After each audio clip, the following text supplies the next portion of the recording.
ఆంధ్రలోని ఉత్తరాంధ్ర జిల్లాలో వెలిసిన శ్రీ శ్రీ శ్రీ లక్ష్మీ నరసింహస్వామి వారి ఆలయం ఆంధ్ర, ఛత్తీస్గఢ్, ఒడిశా రాష్ట్రంలో ప్రజలకు ఇలవేల్పని చెప్పాలి.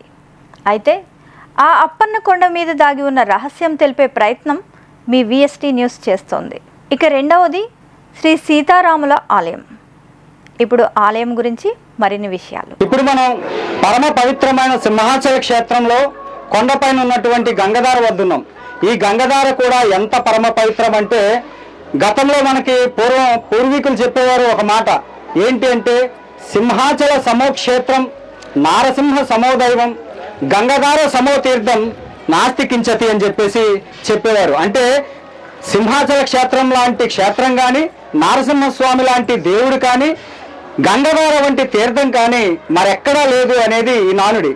అయితే గంగధారకు ఇంత విశిష్టత రావడానికి కారణం ఏమిటి అంటే, 3 నదులు కలిసి ఈ గంగధారగా ప్రవహిస్తూ ఉన్నాయట. ఈ గంగధార ఎక్కడ మూలమో తెలియనటువంటి పరిస్థితి.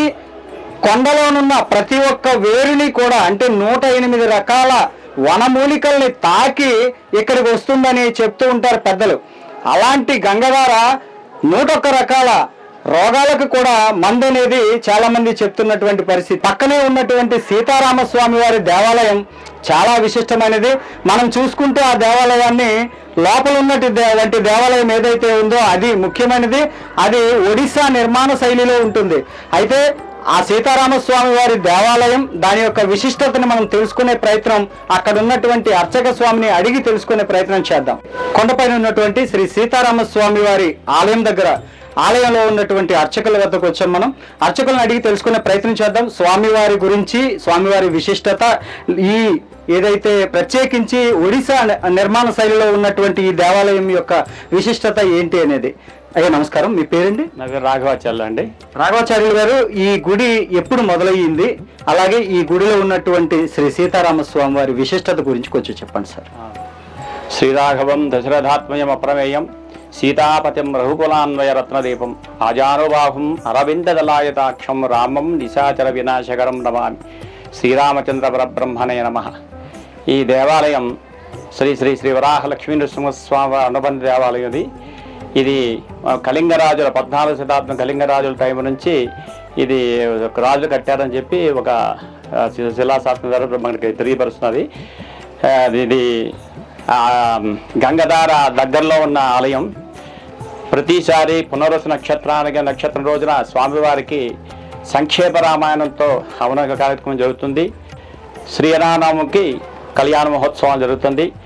వార్షిక కళ్యాణం ప్రతి పాల్గొన మాసంలో పాల్గొన శుద్ధ ఏకాదశి నాటి నుంచి పౌర్ణమి వరకు 5 రోజుల పాటు శ్రీ స్వామివారి కళ్యాణ మహోత్సవాలు జరుగుతాయి. ఇది చాలా మహిమాన్వితమైన శ్రీరామచంద్ర స్వామి. భద్రాచలంలో ఎలా ఉంటాడో ఈ మూర్తి కూడా స్వామి అలాగే ఉంటాడు. అప్పట్లో నిర్మించిన ఆలయం కాబట్టి ఈ రెండు ఒకలాగా ఉంటాయి, 2 గ్రహాలను. అప్పటి నుంచి చాలా వైభవోతంగా జరుగుతాయి. మంచి నమ్మకం, ప్రతి వాళ్ళకి మంచి నమ్మకం ఇది. అంటే గురుగారు, ఇది ఒకప్పుడు చూసుకుంటే కొన్ని సంవత్సరాల కిందట, 1 దశాబ్దం కిందట ఈ ఆలయం దాదాపు మూలన పడినటువంటి పరిస్థితి ఉండేది. తర్వాత ఈ మధ్యకాలంలో మనం చూసుకుంటే వెలుగులోకి వచ్చింది. ఇప్పుడు నిత్యం కూడా కైంకర్యాలు, సేవ జరుగుతూ ఉంది. ఇక్కడ ఇవి కాకుండా ప్రత్యేకించి సీతారామస్వాముల వారి పండగకు సంబంధించినటువంటి ఏమైనా ప్రత్యేకమైన కార్యక్రమాలు ఇక్కడ జరుగుతూ ఉంటాయా? అంటే ప్రత్యేకం అంటే పునర్వసు నక్షత్రం, ఆయన నక్షత్రం పునర్వసు నక్షత్రం. ఆ రోజు హవన కార్యక్రమం అంటే సంక్షేప రామాయణం చెప్పి 108 శ్లోకాలతో కలిగిన మొత్తం సంపూర్ణ రామాయణం చేయడం కష్టం కాబట్టి సంక్షిప్తంగా రామాయణం 108 శ్లోకాలతో ఉంటుంది. ఆ శ్లోకాలతో ఈ శ్రీ ఓం రామాయణ మన సంపుటీకరణతో స్వామివారికి హవన కార్యక్రమం జరుగుతుంది. హవన కార్యక్రమంలో కూడా మన యువ గారు కూడా పాల్గొంటారు, ప్రతిసారి పాల్గొంటారు. చాలా వైభవపేతంగా జరుగుతుంది. అది కాకుండా పాల్గొన శుద్ధ ఏకాదశి నుంచి పౌర్ణమి వరకు కళ్యాణ మహోత్సవాలు. అది కాకుండా ప్రతి శ్రీరామనవమికి చాలా వైభవపేతంగా స్వామివారి కళ్యాణ మహోత్సవం జరుగుతుంది. ఇది శ్రీరామ్. ఇప్పుడు గంగధార పక్కనే ఈ దేవాలయం ఉన్నప్పటికీ కూడా ఇక్కడికి భక్తుల తాకిడి అనేది చాలా తక్కువగా ఉంటుంది. ఎందుకు కారణం ఏమిటంటారు? ఒకవేళ భక్తులు ఎక్కువగా ఇక్కడికి రావాలంటే ఎటువంటి ప్రయత్నం చేయాలి? ఈవెన్ దేవాదాయ శాఖ కానీ లేకపోతే ఉన్న భక్తులు కానీ ఎటువంటి ప్రయత్నం చేస్తే ఈ పురాతనమైనటువంటి సీతారామస్వామి దేవాలయానికి పునర్వైభవం వచ్చే అవకాశం ఉంది? ప్రస్తుతానికి పునర్వైభవంగానే ఉంది. ఇంత ముందు కంటే ఇప్పుడు బాగానే ఉంది. ఈ ఈవో గారు శ్రీనివాసమూర్తి గారు వచ్చిన దగ్గర నుంచి దీన్ని పట్టించుకుంటున్నారు, కొద్దిగా డెవలప్ చేశారు చాలా బాగా జరుగుతున్నాయి. ఇప్పుడు ప్రస్తుతానికి భక్తులు వస్తున్నారు ప్రతిసారి. చాలా మందికి తెలియలేదండి, మాకు 30 సంవత్సరాల నుంచి ఉంటున్నాం కానీ మా విశాఖపట్నంలో మాకు ఈ దేవాలయం గురించి తెలియదు అన్నారు.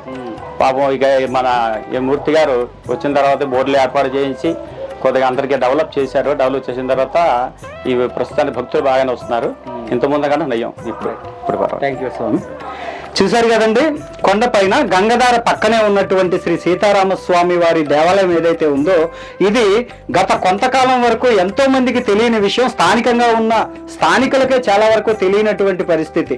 అయితే దీన్ని ఇప్పుడున్నటువంటి ఈవో ఎవరైతే కార్యనిర్వహణాధికారి ఎవరైతే శ్రీనివాసమూర్తి గారు ఉన్నారో ఆయన చాలా వరకు ఇక్కడ సీతారామస్వామి వారి ఆలయానికి దారి అని చెప్పి బోర్డులు కానీ లేదా సీతారామస్వామి వారి ఆలయం చుట్టూ శుభ్రత శుచి ఉండటం కానీ ఈ ఒక్కటి చేయటం వల్ల ఇక్కడికి ఇప్పుడిప్పుడే భక్తులు కూడా రావడం మొదలు పెడుతున్నారు అత్యధిక స్థాయిలో. ఇంకా ముందు ఏదైతే సింహాద్రినాథుని దేవాలయం ఏ విధంగా అయితే దర్శనం చేసుకుంటూ ఉన్నారో అదేవిధంగా గంగధార పక్కనే ఉన్నటువంటి సీతారామస్వామి వారి దర్శనం కూడా చేసుకోవాలని VST న్యూస్ ఆశిస్తోంది.